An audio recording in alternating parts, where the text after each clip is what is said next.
प्रेम बहुत प्रिय है। भगवान कहते हैं कि प्रेम का संबंध ही मेरा पक्का संबंध है, प्रेम नहीं तो कुछ नहीं।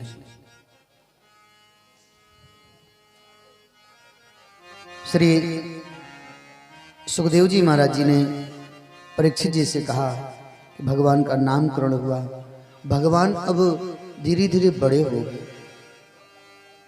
श्याम सुंदर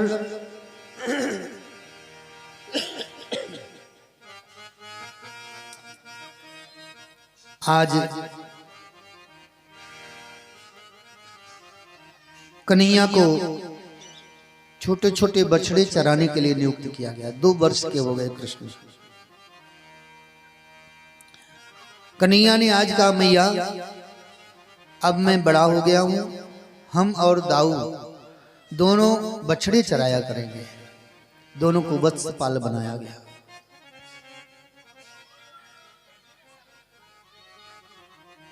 कन्हैया ने अपने गोप सखाओं से कहा, भैया ये गोपियां हमें अपने घरों में ले जाती हैं।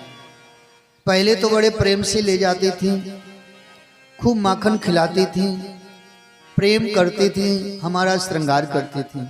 लेकिन भैया ये गोपियां अब इतनी समझदार हो गई हैं कि हम लोग बैठे रहते हैं, मांगते रहते हैं गोपी माखन खिला दे, ये गोपियां सुनती नहीं हैं। तो अब हम चोरी करेंगे इन गोपियों के घरों में। मनसुखा ने कहा कि एरे कन्हैया, सारे काऊ धिंगरी गोपी पकड़ पाएगी तो इतनी मार मारेगी। कन्हैया ने कहा ऐसे चोरी नहीं करेंगे हम, पहले हम लोग ट्रेनिंग लेंगे अपने घरों में। अपने घर में चोरी करना सीखो, जब पक्के चोर हो जाओ तब बाहर चोरी करो। बोले हाँ लाला ये बात सही कहते हैं।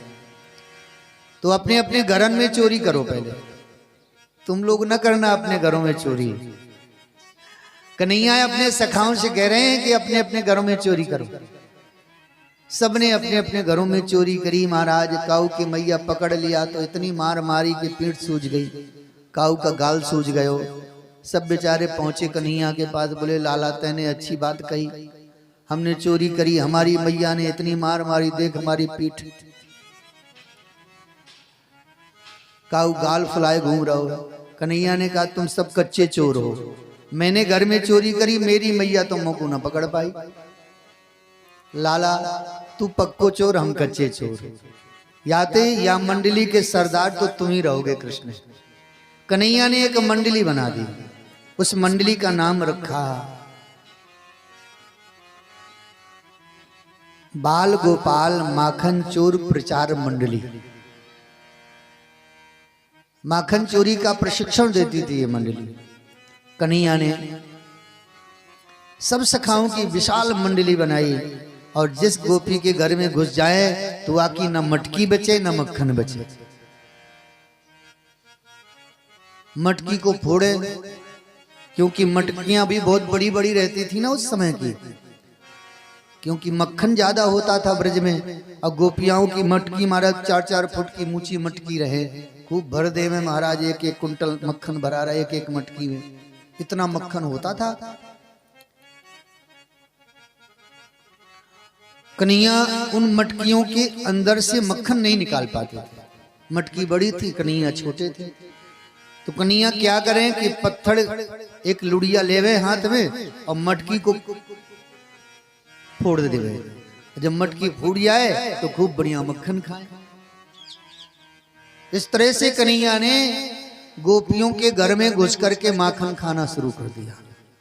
और कोई गोपी अगर सावधानी पूर्वक मटकी को सुरक्षित स्थान में रख लेती, ढूंढते रहते और नहीं मिलती अगर मटकी, तो गोपी के आंगन में, साफ सुथरे आंगन में गंदगी करके चले आते। किसी गोपी के बच्चे को चुप ऐसे चींटी काट काट करके रुला के चले जाते। किसी गोपी के गाय के बछड़ों को खोल देते, सब दूध पिला देते। ऐसा उपद्रव करने लगे श्याम सुंदर कृष्ण अपने गोप सखाओं के साथ में। गोपियां बहुत परेशान हो गईं, सोचने लगी कि अब क्या करें, ये कृष्ण कहीं ना कहीं से आ जाता है और हमारे घर में इस प्रकार से उपद्रव करता है। एक दिन सब गोपियां इकट्ठी हो गईं। और इकट्ठी होकर के यशोदा के पास गई कि चल के यशोदा से कहती हैं कि यशोदा तेरी अगर इच्छा हो तो रहें गोकुल में हम लोग, और नहीं तो कहो हम जाएं दूसरी जगह कहीं जाएं। यशोदा से कहा यशोदा देख हम गरीब गोपियां हैं, हमारे घर में इतना मक्खन ना है, हम जैसे कैसे माखन बेच करके अपना काम चलाते हैं, तेरो लाला हमारे घरन में घुस जाए और जाके मक्खन खावे तो कोई बात नहीं। यशोदा ये मक्खन न खावे, मालूम है यशोदा क्या करे, ये मटकी को पहले फोड़ देवे और जितनो मक्खन है ना वो सब मक्खन बंदरन को खिलाता है। कन्हैया ने मैया से कहा मैया ये गोपियां सब मेरी झूठी शिकायत कर रही हैं, मैया मैं क्यों जाऊंगा इनके घर में मक्खन खाने, मेरे घर में 9 मन मक्खन डेली होता है, मेरे घर में क्या बात की कमी है। यशोदा बोली हाँ लाला तू बिल्कुल ठीक कह रहा है। तो ये गोपियां क्यों ऐसा कह रही हैं मैया, ये सब गोपियां झूठी कह रही हैं, ये गोपियां मुझसे बहुत चिढ़ बनाए हुए हैं, और अगर ऐसी ये चिढ़ बना के रहेंगी ना मैया तो फिर तेरे लाला को ब्याह नहीं होगा। हाँ यशोदा ने कहा बात बिल्कुल सही कह रहे हो लाला। गोपियों को डांटने लगी यशोदा, अरे गोपियों तेने हमारे लाला की झूठी शिकायत करी है, गोपियों तुम्हारे घर में हमारा लाला जाता भी है ना तो जाकर तुम उनको गोद में बैठा के माखन खिला दिया करो, जब माखन खिलाओगी तो चोरी क्यों करेगा ये। गोपियों ने कहा यशोदा हमने ये करके देख लिया है, हाँ हम तेरे लाला को गोद में बैठा के माखन खिलाती हैं ना तो ये माखन नहीं खाता और कहता है क्या मैं भिखमंगा हूं तेरे घर का माखन खाऊंगा, मेरे घर में इतना माखन होता है। और यशोदा ये चोरी से माखन खाए। यशोदा ने कहा गोपियों तुम अंधेली कोठरी में रख दिया करो अपनी मटकियां, ऐसी जगह रखा करो जहां लाला पहुंच ना सके। यशोदा हमने ये भी करके देख लिया है। तब क्या हुआ,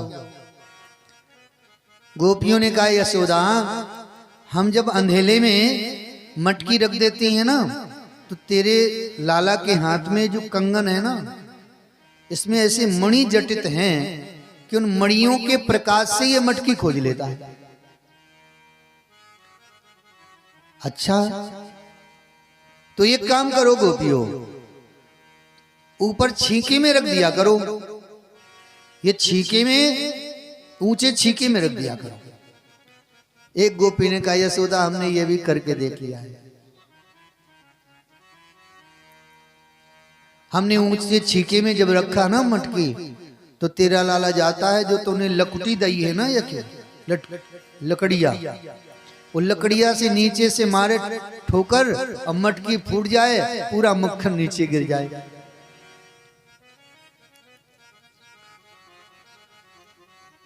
सबने अपनी अपनी बात कही, सभी गोपियों ने शिकायत करी। उसी में एक गोपी ऐसी भी थी जिसके पास गाय नहीं थी, भैंस नहीं थी, कुछ भी नहीं था। वो गोपी आई थी। उस गोपी ने कहा यशोदा मेरी भी सुनोगी। यशोदा ने कहा तू भी सुना। उस गोपी ने कहा यशोदा देख मेरे पास ना तो गाय है ना मक्खन होता है मेरे यहाँ, जब गाय नहीं तो मक्खन कहां से होगा। यशोदा ने कहा जब तेरे पास कुछ नहीं है तो तू क्यों आई है। यशोदा मेरी बात सुन, मेरे घर में एक बार तेरा लाला घुस गया और यशोदा मेरे घर में जब तेरा लाला घुसा तो मक्खन खोजने लगा, मेरे घर में तो है ही नहीं मक्खन, तो मिले कहां से। ये खोजते खोजते पूरे घर में जब कुछ नहीं मिला तो इसने कहा यशोदा तेरे लाला ने कहा कि ये गोपी का घर नहीं, ये तो शमशान है जहां खावे की कोई चीज ही नहीं है। और यशोदा पास में ही एक कमरे में मेरी बिटिया सो रही थी, मेरी छोरी सो रही थी, चारपाई में सो रही थी। तो तेरे लाला ने पता है क्या किया यशोदा, मेरी बिटिया की चुटिया खूब लंबी और तेरे लाला ने मेरी बिटिया की चुटिया को खटिया की पटिया से बांध दियो। अब बांध करके मेरी बिटिया के कान में खूब जोर से बोल के बोलो भूत। अब मेरी बिटिया भूत से बहुत डरे। ये तो भग गया, मेरी बिटिया बेचारी भगी भूत के डर से, लेकिन चुटिया तो बनी थी खटिया की पटिया से, लटक गई खटिया में। मैं भगी भगी गई, मैंने देखा बिटिया की चुटिया खोली और मैंने समझाया, ए लाली भूत ना आए थे। तब मैया अभी अभी भूत आया था। बोले भूत नहीं आया, वो यशोदा का लाला ही भूत बनो डोले। सभी ने अपनी अपनी शिकायत करी, यशोदा ने एक किसी की भी बात नहीं मानी। और कन्हैया से बोली, लाला मैं जानती हूँ ये गोपियां सब झूठी कह रही हैं। मेरे लाला की सुंदरता को देख के ये गोपियां सिहाती हैं, इन्हें अच्छा नहीं लगता है। लाला तेरी शादी में भी व्यवधान पड़ेगा। कन्हैया बोले, मैया मैंने बहू तो देख ली है। अच्छा बहू देख ली? हाँ। कहाँ देखी? बरसाने वाली। अच्छा लाला। अब कन्हैया ने कहा, मैया मेरे ब्याह करा दे। करा दे? हाँ मैया। मैया से कन्हैया किस प्रकार कह रहे हैं जरा सुनिए। राधिका